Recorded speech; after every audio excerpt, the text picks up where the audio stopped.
ఇప్పుడే కోడూరు నియోజకవర్గంలో కూటమి అభ్యర్థి ఆర్వ శ్రీధర్ విస్తృతంగా ఎన్నికల ప్రచారం చేశారు. శ్రీధర్ ప్రచారానికి అపూర్వ స్పందన లభిస్తుంది. ఆయనకు అడుగడుగున ప్రజలు బ్రహ్మరథం పడుతున్నారు. చిట్వేల్ మండలం నాగవరం పంచాయతీలో శ్రీధర్ ఇంటింటి ప్రచారం చేశారు. కూటమి ప్రవేశపెట్టిన పథకాలపై ప్రజలకు అవగాహన కల్పించారు.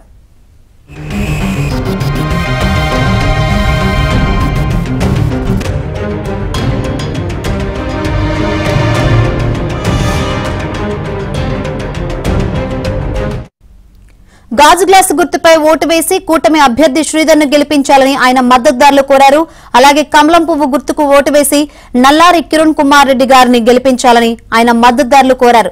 ఇంటింట ప్రచారంలో టీడీపీ ఇన్ఛార్జ్ ముక్కా రూపానందరెడ్డి దంపతులతో పాటు ముక్కా సాయి వికాస్ రెడ్డి, ముక్కా రూపానందరెడ్డి గారి పెద్ద కోడలు ముక్కా రిషికారెడ్డి తదితరులు పాల్గొన్నారు.